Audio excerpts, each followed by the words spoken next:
mon chum, je préparais mon bagage un matin, puis là, mon chum, il me dit « Ouais, tu t'en vas en survie. » Mais là, j'aimerais ça rectifier deux choses. Premièrement, en fin de semaine, je ne fais pas de la survie, je fais du camping d'hiver. Ça, c'est très important. Et la deuxième chose, c'est que je n'y vais pas toute seule. Puis ça, c'est à prendre en considération. Si j'y avais été toute seule, j'aurais probablement, la donne, elle aurait changé. Et j'aurais pas tout cet équipement-là. Tout mon équipement aurait rentré dans mon sac. D'ailleurs, je me serais acheté probablement, parce que pour le Kili, lui, il ne fonctionne pas, c'est un 20 litres. Je me serais acheté un 38-40 litres pour mettre toutes mes choses. Je me serais acheté de la nourriture déshydratée. Et j'aurais probablement posé des collages. J'ai déjà eu un territoire de chasse et de pêche.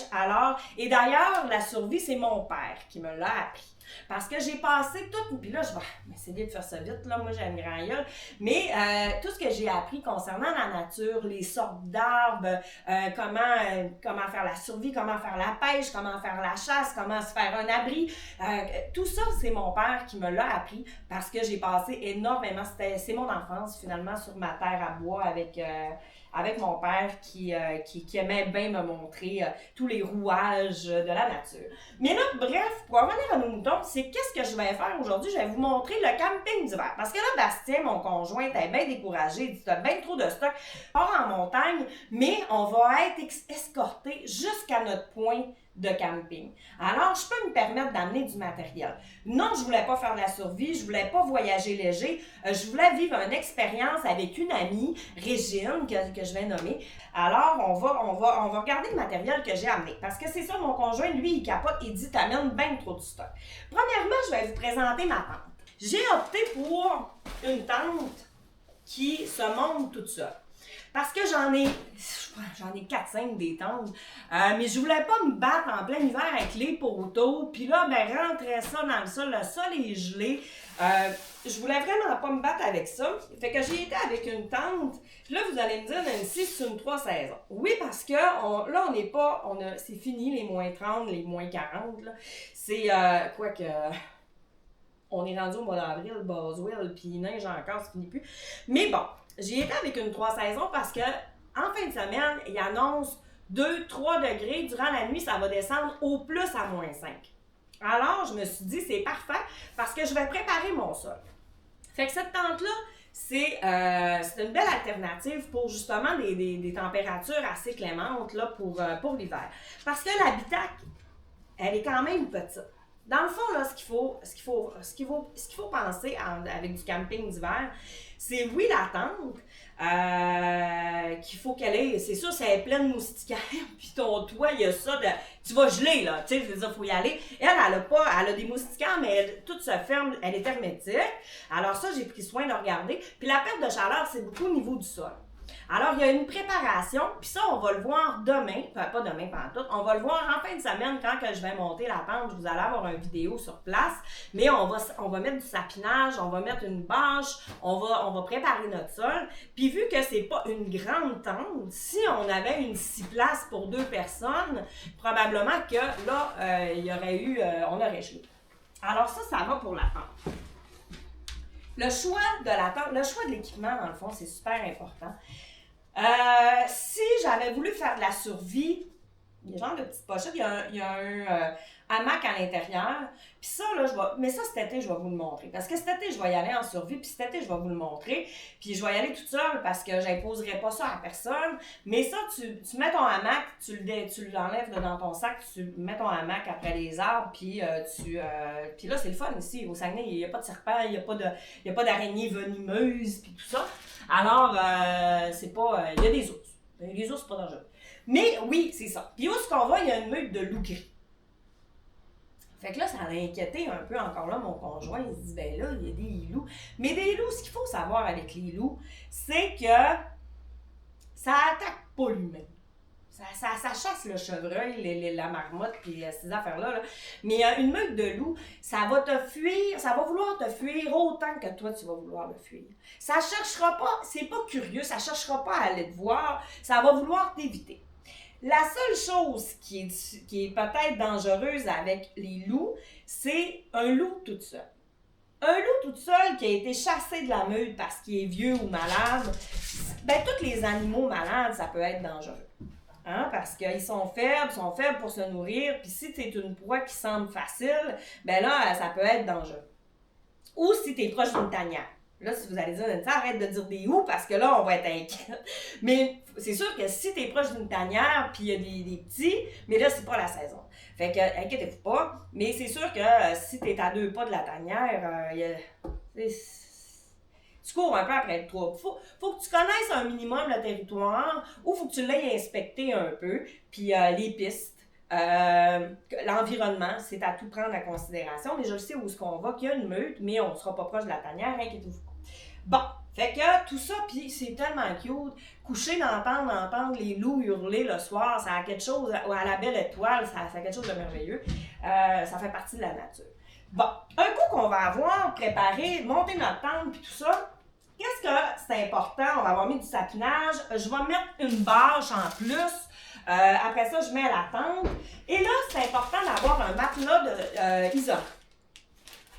Ça, c'est pas là-dessus que tu dors. Ça, c'est vraiment un matelas thermique avec... puis il y en a qui sont pas isolants, mais moi, je vous conseille d'aller vraiment parce que c'est le même prix. Tu sais, là, battez-vous pas avec ça, là, ça va couper même l'été. Le sol, s'il y a plu ou c'est le sol est toujours humide. Alors, avec ça, ben, vous êtes sûr de ne pas perdre votre chaleur à ce niveau-là. Fait que ça, c'est super important. Après ça, on y va avec notre matelas gonflable. Moi, j'y ai été avec un Thermarest. C'est important de regarder le Air Value. Parce que le Air Value, c'est ça qui va faire en sorte que ça va vous indiquer la chaleur, ben, l'isolation, finalement. Moi, j'y étais avec un 4.4. Lui, il se gonfle tout seul. Tu le déplies, il y a une valve, puis il se gonfle tout seul. Là, mon chien court après le chat, là. Fait que là, vous entendez, là, Nélie, stop. Fait que oui, j'ai 5 chats, puis j'ai un chien. Fait que des fois, c'est un peu assez Nélie. Après ça, on a un liner. Le liner, c'est quoi un liner? Un liner, c'est un drap de sac à couchage, si je peux dire. C'est ça qui va faire, premièrement, ça protège votre sleeping bag. Ça protège, parce que si vous avez chaud, vous suez, puis tout ça, laver un slip en duvet, c'est pas l'idéal. Mais le liner, par exemple, se lave bien. Puis, il va ajouter une couche de chaleur. Moi, j'ai pris un -10, alors ça va ajouter une couche de chaleur à mon sleeping. Et mon sleeping, moi, j'ai pris du -18. -18, il est en duvet synthétique. C'est l'idéal pour le Kili, là, en -15 et -20 que la merveilleuse Audrey m'a dit. Parce que le Kili, je ne l'ai jamais fait. Fait que j'ai pas le choix. Du camping, je l'ai fait en masse, mais le Kili, je ne l'ai jamais fait. Alors, j'y étais avec ces indications. Ce que je me suis fait dire aussi, parce que moi, je vais sûrement le mettre dans un sac de décompression. Compression ou un sac de compression. C'est pas de le plier. Parce que le duvet va se séparer, puis si on le plie toujours de la même manière, une année, il va briser. C'est de le foutre dans le sac puis d'enlever l'air par la suite, c'est l'idéal.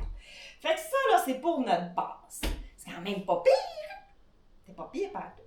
On va prendre une gorgée de café. Je parle. Bon, là, on est revenu. Là, vous allez dire, Nancy, c'est quoi cette affaire-là? Ah, je vais vous en parler tantôt. J'ai aussi ma petite oreiller qui est auto-gonflable, qui se gonfle. Là, je ne l'enlèverai pas de sa boîte, là, parce que... Mais c'est ça. Tu sais, j'amène pas mon oreiller sous le bras, là, tu sais. Quand même, on y va avec ce qui est logique. Tantôt, j'ai parlé des loups. Là, j'ai toujours, moi, quand je fais de la rando ou du camping d'été, j'ai toujours ma bonbonne à ours. L'hiver, vous le savez, les ours hibernent. Alors, techniquement, on ne devrait pas, ces temps-ci, là, ça devrait pas, ils sont sur le bord, mais c'est pas le temps encore, donc on ne devrait pas en voir. Mais ça peut arriver que vous croisiez quand même un ours. Un ours qui sort de sa grotte, là, de sa tanière l'hiver, c'est soit qu'il a justement, il est malade, puis ou il a vraiment, vraiment, vraiment faim. Alors, techniququement, vous n'êtes pas supposé d'en voir, mais ça peut arriver. Mais la bonbonne à ours, je ne l'amène pas, là. Regarde, j'ai tout ce qu'il faut de toute façon pour me défendre. Bon, j'ai trop de stock. Bon, je vais vous montrer qu'est-ce que j'ai dans mon sac à dos. Là, j'ai enlevé mon gamelle pack parce que je l'apporte pas. Pourquoi je ne l'apporte pas? Parce que je ne vais pas en survie. Il y a de la neige dehors. Alors l'eau, je vais prendre de la neige que je vais faire bouillir. Parce que j'ai tout ce qu'il faut pour... Je ne mettrai pas ça sur mon ordinateur, c'est pas une bonne idée. Il reste de l'eau dedans. Parce que j'amène, je ne ferai pas mon sac tout ça. J'amène ça ici, c'est merveilleux. Là. Vu que je me fais escorter, ben moi je vais monter à pied, là, mais le bagage, je vais monter en véhicule tout terrain. J'amène, je ne sais pas si vous voyez bien, là. Je vais enlever le sac pour la présentation vidéo. J'amène ça ici. Ça là, je pense que moi j'ai payé ça 20$. Chez Canadien Tire, mais il y en a partout. C'est un poêle au butane. Vous mettez la bonbonne de butane dedans, vous la planchez, puis après ça, vous le tournez, puis le feu poigne, puis vous faites chauffer votre eau, votre nourriture. C'est tellement magique, là. C'est vraiment extraordinaire comme produit. N'oubliez pas de l'enlever. Puis après ça, ça se sert bien dans sa petite valise. Alors, vu que je ne fais pas de la survie, j'amène mon poêle. Alors, je vais faire bouillir de la neige pour consommer mon eau. Je n'aurai pas besoin d'apporter d'eau. Ça, c'est une bonne chose. Après ça, j'amène quand même mes petites pastilles. Mes pastilles pour décontaminer l'eau. C'est super important. Ça, de toute façon, dans mon sac de rando, normalement, j'en ai toujours une ou deux. Parce que si jamais... tu ne sais pas ce qui peut se passer en rando, tu ne sais pas ce qui peut se passer dans la nature, tu peux te blesser. Puis finalement, pas pouvoir, puis attendre les secours, tu n'as plus d'eau. Bref, il y a une source d'eau pas loin, tu remplis ton Gamel Pack, tu mets une petite pastille, puis tu peux toujours te débrouiller avec ça.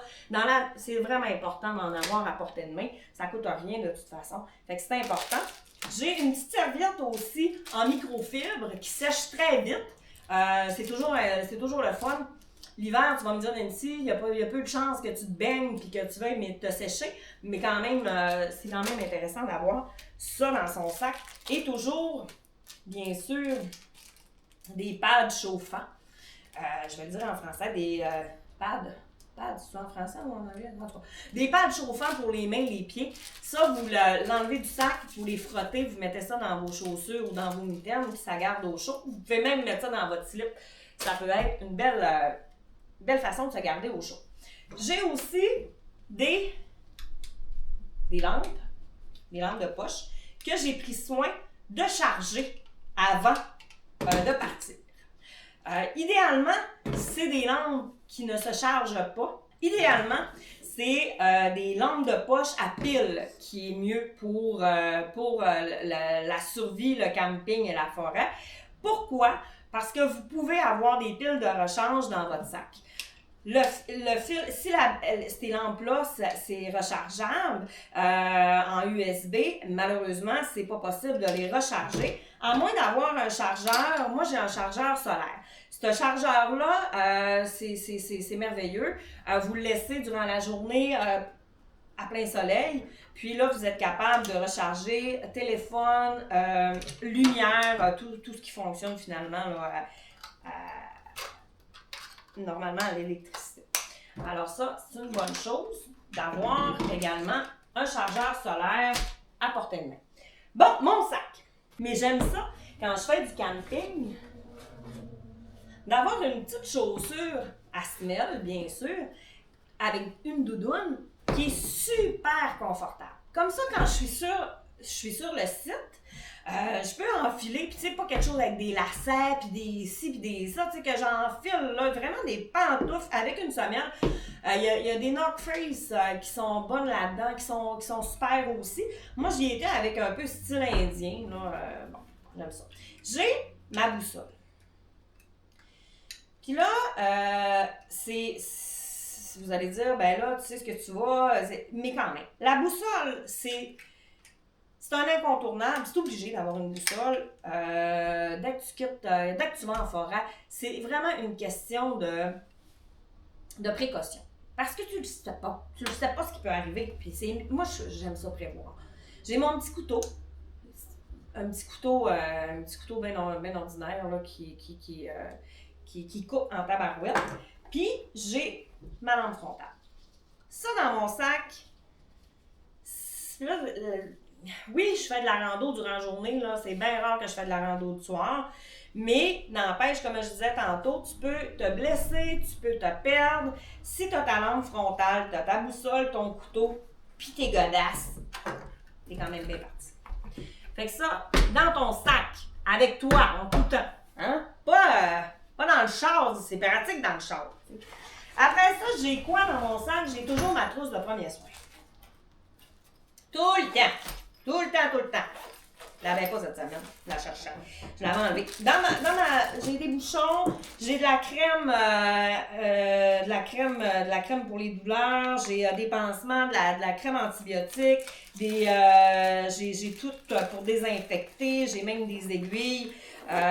Puis, ce qui est le fun l'été, là, je vais vous en faire une chronique pour l'été aussi, mais ce qui peut être intéressant dans la trousse de survie, de se mettre des genres de des petites hameçons avec du fil à pêche. Si jamais tu te perds, tu peux toujours te faire une canne à pêche puis tu peux te débrouiller avec ça n'importe quand.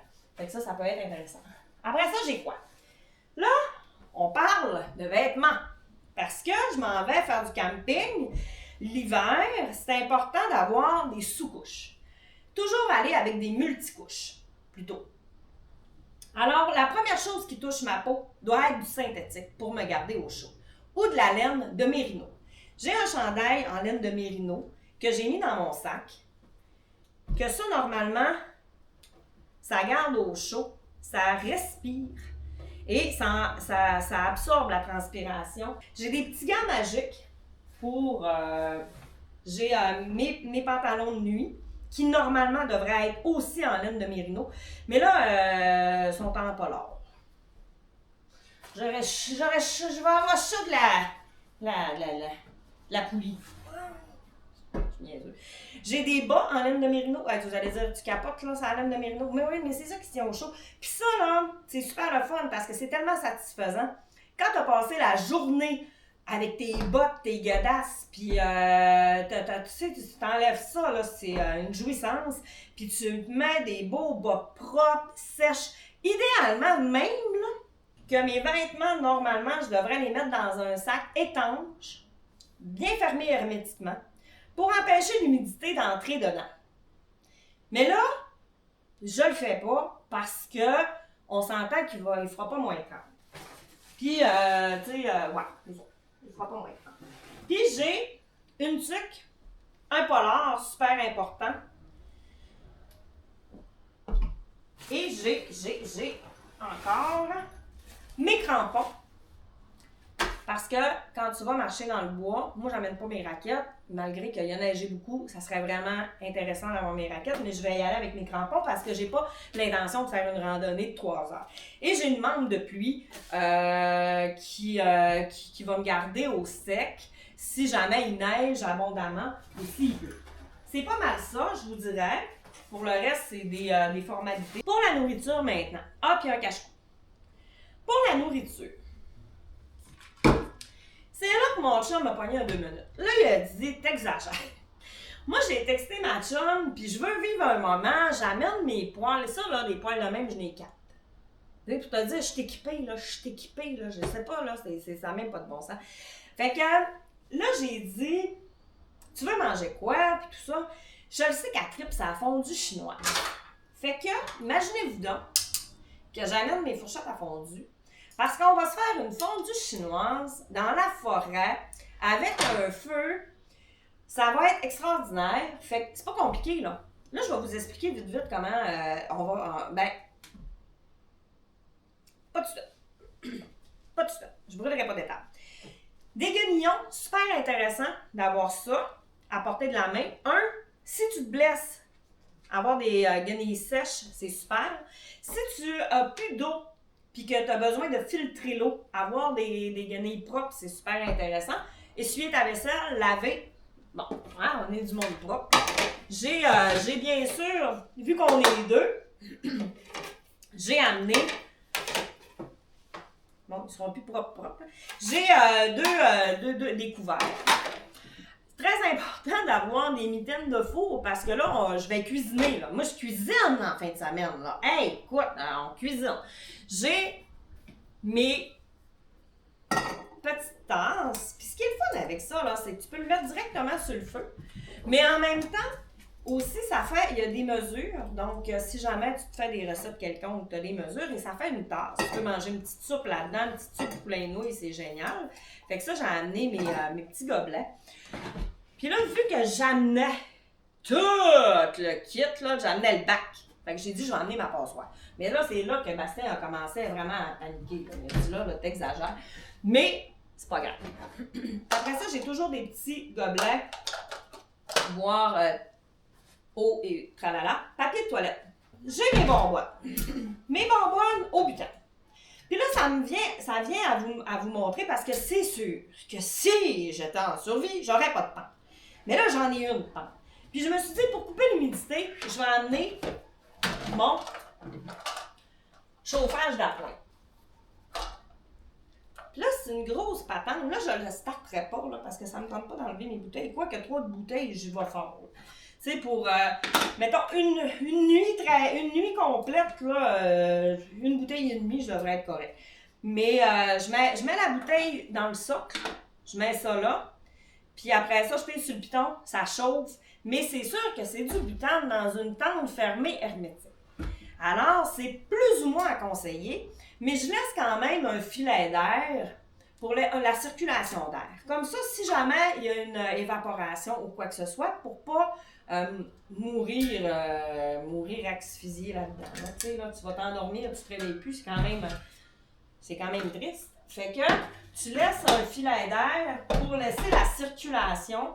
C'est important qu'il y ait une circulation d'air. Très important quand vous utilisez ça. Même principe que le poêle comme ça. Je l'utilise moi souvent comme poêle à fondu. J'ouvre la fenêtre pour être sûr qu'il y ait une circulation parce que le monde peut commencer à avoir bien du fun à la table. Là, t'sais. J'ai ma corde.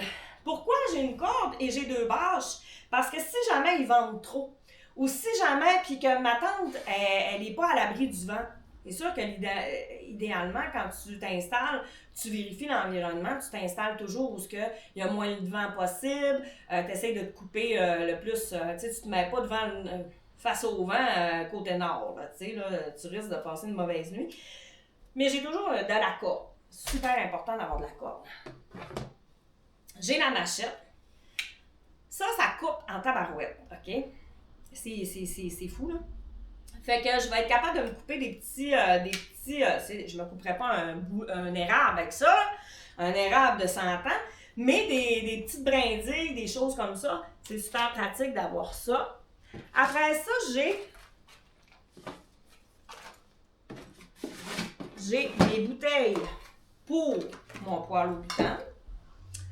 J'ai une lampe, parce que quand on va faire pipi le soir, ben c'est le fun de savoir ce qu'on met les pieds. J'ai mes sacs à poubelle. Ça en fait du stock, hein? J'ai des sacs baggies.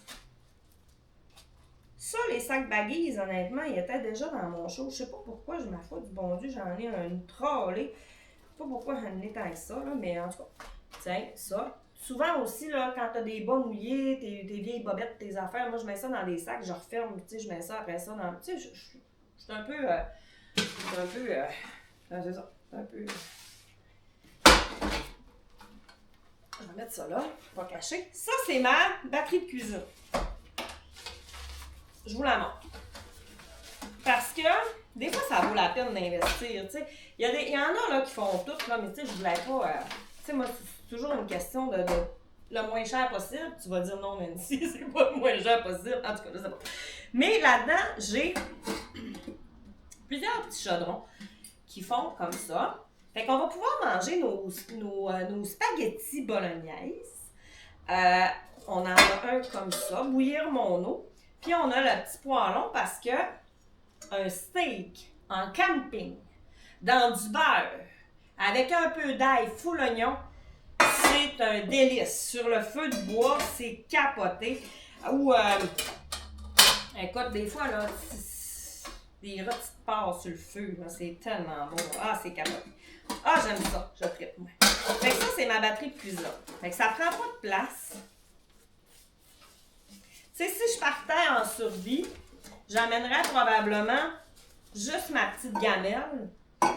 Puis avec ça, tu te débrouilles, tu fais tout avec ça. Mais là, vu qu'on part en camping d'hiver et que ce n'est pas de la survie, ben, je vais avec ça. Je me suis ramené ça, là, j'avais acheté ça, là, pour je sais pas quoi, là. Mais j'ai trouvé que pour des pieux pour ma tante, c'est merveilleux, là. T'es pas obligé d'avoir ça, là. Tu sais, j'en ai des petits aussi, là.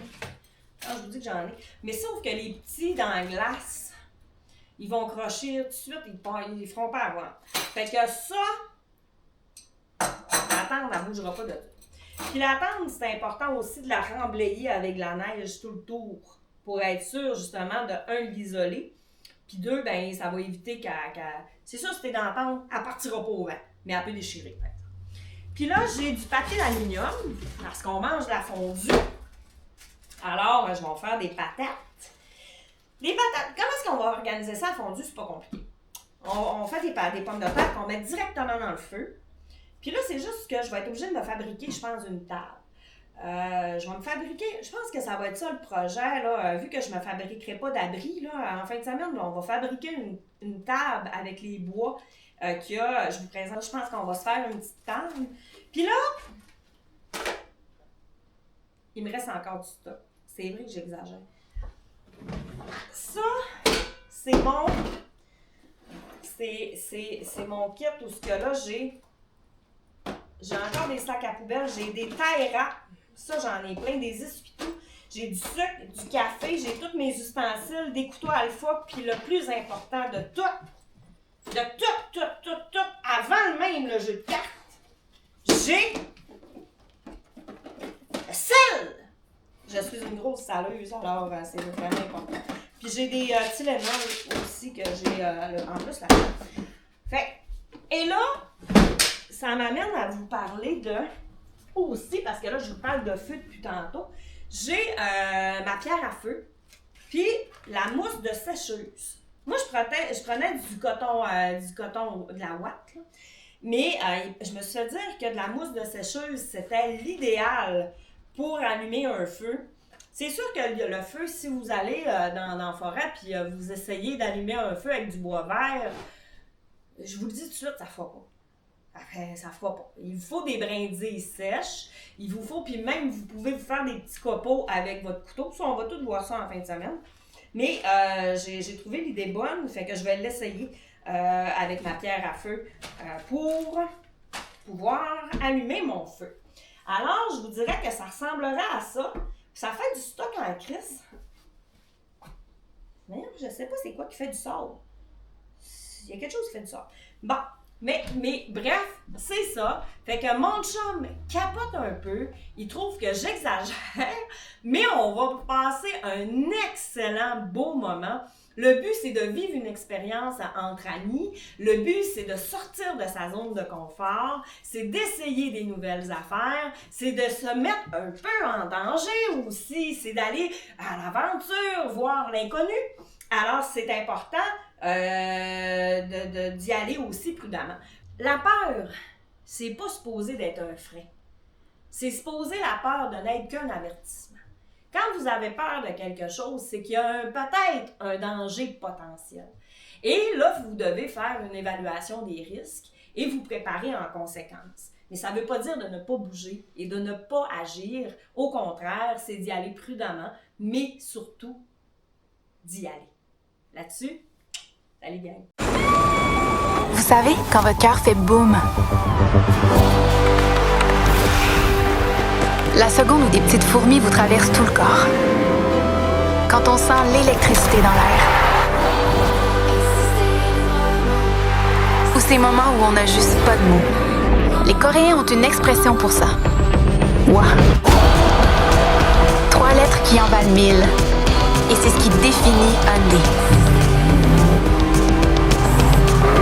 C'est ce qui nous guide dès le premier coup de crayon et on le ressent dès qu'on prend le volant. Wa, c'est un mode de vie. L'expression parfaite pour exprimer notre joie de vivre. Et personne ne peut vous faire vivre le Wa comme Hyundai. Parce que le Wa, c'est notre raison d'être. Prêt à vivre le Wa?